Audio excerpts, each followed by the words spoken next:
Hello, नमस्कार, राम राम, खम्मा गणी। स्वागत है आप सभी का आपके अपने परिवार झुंझुनू पाठशाला में। मैं अशोक देवासी आप सभी के बीच में हाजिर। उम्मीद करता हूँ सभी अच्छे होंगे, मस्त होंगे, स्वस्थ होंगे, घर परिवार में भी अच्छे होंगे और अच्छे प्रकार से अपने कार्य में व्यस्त होंगे, अपनी तैयारी में व्यस्त होंगे। जी हाँ साथियों, जो भी साथी BSTC PTT 2025 की तैयारी कर रहे हैं, BSTC या PTT की अगर आप तैयारी कर रहे हैं 2025 के लिए, तो आपको सही वीडियो मिला है। क्योंकि साथियों, हमारे द्वारा इसी चैनल के माध्यम से BSTC PTT के लिए जो क्लासें विधिवत रूप से स्टार्ट की जा रही है, तो आप सभी भी जो है अवश्य जुड़ना है और इस मुहिम में बने रहना है, अंत तक बने रहना है। और ये जो हमारी सीरीज़ चलाई जा रही है, ये BSTC का जो है और PTT का जो एग्ज़ाम होगा 2025 का, वहाँ तक आपको ये वीडियो देखने को मिलेंगे। और हम इस प्रकार से क्वेश्चनों का जो लेवल है वो भी इस प्रकार से क्वेश्चंस को इनमें पुटअप करने वाले हैं कि आपके पेपर में वही सपने वाले हैं। जी हाँ साथियों, एक प्रकार से कहिए कि सपने वाले प्रश्न वाली सीरीज़ है। तो सभी साथी वीडियो को लाइक कर दीजिए और अपने दोस्तों के साथ शेयर अवश्य कर दें, और चैनल पर पहली बार जोड़े तो चैनल को सब्सक्राइब अवश्य कर लें। चलिए साथियों, अब करते हैं शुरुआत। और ये रहा आपका पहला प्रश्न आपकी स्क्रीन के सामने कि किस युद्ध के बाद सोहानों का पतन हो गया। ऐसा कौन सा युद्ध है जिसके बाद सोहानों का पतन हो गया? सोहानों का पतन कौन से युद्ध के बाद हुआ था? ये ऑप्शन आपका ए है तराइन का द्वितीय युद्ध, तराइन का तृतीय युद्ध, पानीपत का प्रथम युद्ध और तराइन का प्रथम युद्ध। इसका राइट आंसर है वो आपको कमेंट बॉक्स में भी बताते चलना है। और मैं आपको इसका जो राइट आंसर है वो ए हो जाएगा हमारा। जो तराइन का द्वितीय युद्ध हुआ था उसके बाद सोहानों का पतन हो गया था। ठीक है, ठीक है। हाँ, ऐसे ढीला पड़े में कहीं बैठा हो रहे थे हैं, ढीला पड़े नहीं बैठो है। सभी साथी है वो ऐसे डिमोटिवेट होके नहीं बैठना है, मोटिवेशन रखो। तैयारी कर रहे हो अभी तो शुरुआत की है कि यूं ही नहीं मिलती मंजिल किसी राही को, दिल में एक जुनून सा जगाना होता है। किसी ने पूछा उस चिड़िया से कि कैसे बना तेरा हसीना, बोली भरनी पड़ती है उड़ान बार बार और तिनका उठाना पड़ता है। तो उसी प्रकार से तिनका उठाना पड़ता है। उसी प्रकार से आपको एक एक क्वेश्चंस पर ध्यान देना होगा और अच्छे प्रकार से क्लास को देखना होगा। पन्नादय ने मेवाड़ के किस राजकुमार की रक्षा की थी? जो पन्नादय है उसने मेवाड़ का ऐसा कौन सा शासक है, राजकुमार है, जिसकी रक्षा की थी? ऑप्शन है कुंभा, उदय सिंह, अमर सिंह या प्रताप। तो साथी, जो पन्नादय ने जो रक्षा की थी वो किसकी की थी? वो की थी साथियों उदय सिंह की। जो उदय सिंह की आपने बनवीर की कहानी तो अवश्य सुनी होगी। जब आप लगभग 7th या 8th क्लास में, वहाँ पर इसका भी कोई चैप्टर भी है, तो आपने अवश्य पढ़ा होगा। जो उदय सिंह है उनको जो कसरे की जो कटोरी होती है उसमें छुपा दिया जाता है और फिर शहर से बाहर भेज दिया जाता है। जो बनवीर होता है वो चंदन की हत्या कर देता है, जो पन्नादय का पुत्र था। ठीक है। और अगला सवाल आप, ये रहा आपकी स्क्रीन पर। ठीक है, ठीक है साथियों, फटाफट से इसका आंसर है वो कमेंट बॉक्स में बताते जाना है। राजस्थान में कहाँ पर गुइल शासकों ने लंबे समय तक जो शासन किया और उसके बाद सोहानों की अधीनता स्वीकार कर ली? राजस्थान में ऐसा कौन सा स्थान हुआ है जहाँ पर लंबे समय तक गुइल शासकों ने शासन किया और उसके बाद सोहानों की अधीनता को स्वीकार कर लिया? तो आबू, सांचौर, साकसू या चित्तौड़गढ़। राइट आंसर कौन सा हो जाएगा वो आपको कमेंट बॉक्स में तो बताना ही है, लेकिन मैं आपको बता देता हूँ सी हमारा जो ऑप्शन है वो राइट आंसर हो जाएगा। जी हाँ साथियों, C option is right answer. अगले सवाल की ओर बढ़ते हैं। और अभी तक आपने हमारे जो व्हाट्सअप ग्रुप को ज्वाइन नहीं करा है, तो व्हाट्सअप ग्रुप को अवश्य ज्वाइन करें। मैं आपको लिंक है वो डिस्क्रिप्शन बॉक्स में दे दूँगा, क्योंकि ये PDF जो है वो वहाँ पर आपको देखने को मिलेगी और क्वेश्चंस और जो नोट्स हैं वो भी आपको वहाँ पर उपलब्ध करा दिए जाएंगे। ठीक है, हस्तलिखित नोट्स है। ठीक है भाई, जल्दी से जुड़ जाना है। व्हाट्सअप ग्रुप है झुंझुनू पाठशाला है, उसका लिंक है वो मैं डिस्क्रिप्शन बॉक्स में डाल दूँगा। ठीक है, ठीक है। भारमल जो है वो आमेर राज्य का शासक कब बना था? ठीक है, जो भारमल है ये आमेर राज्य का शासक कब बना था? देखो, आपके इतिहास भी है, कला संस्कृति भी है, संपूर्ण जानकारी है, जो भूगोल है वो संपूर्ण मैं इन क्लासों के माध्यम से आपको करवाने वाला हूँ। तो भाई बने रहना है, थोड़ा यूँ जोश के साथ, जुनून के साथ, तभी तैयारी अच्छी हो पाएगी। और आप अगर लाइक करते हैं, शेयर करते हैं, तो हमें भी यूँ मोटिवेशन मिलता है। तो आपका ऑप्शन है एक 1547, 1557 और 1543। और ऑप्शन डी कहाँ गया भाई? किसी ने सुरा लिया क्या रे? हैं, कोई लेके भाग तो नहीं गया क्या?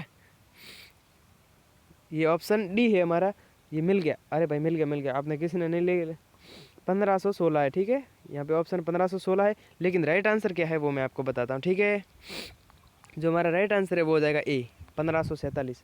1547 ईस्वी में जो बारमल है ये कहाँ का शासक बना था? आमेर का, ठीक है, आमेर का शासक। और ये जो आसपास की जो जानकारी है वो भी मैं आपको देते चलूँगा, ये मेरा वादा है, बस आप तो बने रहना है, ठीक है। निम्न में से हड़प्पा सभ्यता के उत्खनन करता है कौन है? हड़प्पा सभ्यता 12th पास की है क्या? या 12th पढ़ रहे हो तो 12th में दिया हुआ है हड़प्पा सभ्यता, कालीबंगा सभ्यता, ठीक है। हड़प्पा सभ्यता के उत्खनन करता कौन है? राखलजी दास बनर्जी, दयाराम साहनी, बीबी लाल, और इनमें से कोई नहीं। तो आपका राइट आंसर क्या हो जाएगा वो आपको कमेंट बॉक्स में तो बताना ही है, लेकिन अब मुझे भी तो बताना पड़ेगा, ठीक है। हाँ, तो ऑप्शन हमारा क्या हो जाएगा? बी राइट आंसर हो जाएगा। जो दयाराम साहनी हैं उन्होंने हड़प्पा की खोज की थी, और कालीबंगा की खोज किसने की थी? जो राखलजी दास बनर्जी हैं इन्होंने किसकी की थी? कालीबंगा की, ठीक है। और कोई भाई मैं गलत बताता हूँ ना तो कमेंट बॉक्स आपके लिए खुला है, ठीक है, कालीबंगा, ठीक है। अगला सवाल, ये रहा आपकी स्क्रीन पर, कौन सा है साहब? स्क्रीन पर तो दिखाओ हैं, हाँ। तो मूमल किस शैली का प्रमुख क्षेत्र है? क्या कि जो मूमल है वो किस शैली का प्रमुख क्षेत्र है जो वहाँ के राजप्रसादों की प्रमुख शोभा है? भाई प्रश्न को अच्छे प्रकार से समझना है पहले।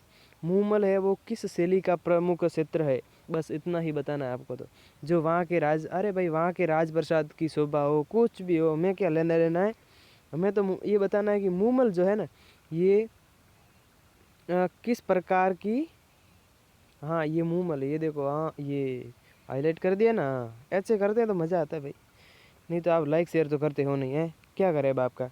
मूमल है वो किस शैली का प्रमुख क्षेत्र है? झालावाड़, बीकानेर, जैसलमेर या कोटा? तो हमारा जो राइट आंसर हो जाएगा वो आ जाएगा C, C option is right answer, ठीक है साथियों। मूमल है वो जैसलमेर शैली, मूमल, मूमल कहाँ की थी? जैसलमेर की, ठीक है, ठीक है। आपको याद करना है कि जो मूमल, प्यारी प्यारी मूमल है ना, हाँ ये सॉन्ग वॉन्ग सुना करो यार, थोड़ा बहुत तो याद हो जाता है वैसे भी, ठीक है। 84 खंभों की छतरी कहाँ पर है? अरे इसको कौन नहीं जानता, छोटे बच्चे को जो एक या दूसरी में पढ़ता है उसको पूछ लो, 84 खंभों की छतरी वो भी बता देगा। हैं, ऐसी क्या बातें करते यार।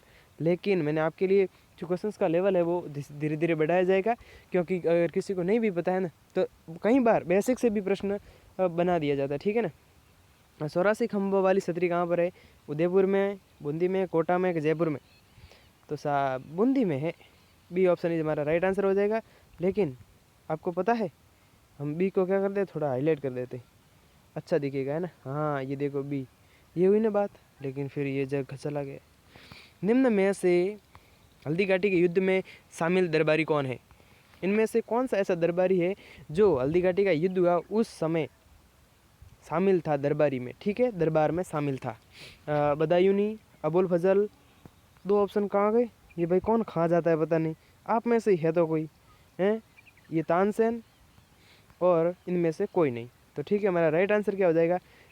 अबुल फजल, ठीक है, जो हल्दी घाटी का युद्ध हुआ उस समय दरबारी था।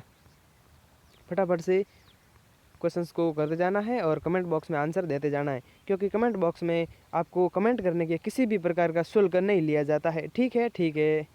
हाँ ये रहा आपका अगला सवाल, निम्न में से कौन सा स्तंभ प्रशस्ति जैन धर्म को समर्पित है? ऐसा कौन सा है स्तंभ प्रशस्ति जो जैन धर्म को, विजय स्तंभ, विजयगढ़, कीर्ति स्तंभ या कुंभलगढ़, जैन धर्म को समर्पित है? तो वो है कीर्ति स्तंभ, ठीक है। कीर्ति स्तंभ कहाँ गया रे भाई? सी ऑप्शन इज हमारा करेक्ट आंसर हो जाएगा। क्या हो जाएगा? करेक्ट आंसर हो जाएगा, ठीक है, ठीक है साहब। अगला सवाल ये रहा आपकी स्क्रीन पर, और हमारा लास्ट सवाल, क्योंकि आप इतना पढ़ नहीं पाओगे ना, हाँ आपका दिमाग फट सकता है, इसलिए आपके दिमाग की फटने की सीमा को ध्यान में रखते हुए हम क्लास को यहीं विराम करते हैं, ठीक है। भारत छोड़ो आंदोलन को राजस्थान के किस शहर से सूत्रपात हुआ था? उदयपुर, कोटा, जोधपुर या जयपुर? बताओ भाई, जल्दी जल्दी से बता देना है। ऑप्शन सी हमारा राइट आंसर हो जाएगा। क्या हो जाएगा? जोधपुर। क्या हो जाएगा? जोधपुर। जो जोधपुर तो हमारा राइट आंसर होगा ही, लेकिन क्या आपको पता है कि अगर आपने हमारा जो व्हाट्सअप चैनल है, व्हाट्सअप ग्रुप ज्वाइन नहीं किया है, जिसका नाम क्या है? झुंझुनू पाठशाला, झुंझुनू पाठशाला, ठीक है, तो उसको अभी जाके ज्वाइन कर लेना है, और जिसका लिंक है वो मैं डिस्क्रिप्शन बॉक्स में दे दूंगा, और सभी साथियों को अवश्य जुड़ जाना है, क्योंकि जो भी अपडेट्स होती है वो वहाँ पर दे दी जाएगी, कितने बजे क्लास होने वाली है। और जो भी जो नोट्स होते हैं, हस्तलिखित नोट्स है, क्विज है, वो आपको वहाँ पर देखने को मिलेंगे। इससे आपकी तैयारी है वो बहुत बेहतर से भी बेहतर, यानी कि सोने में सुहागा जैसी हो जाएगी। चलिए चलते हैं, मिलेंगे ऐसी ही मज़ेदार क्लास में। तब तक के लिए जय हिंद, नमस्कार।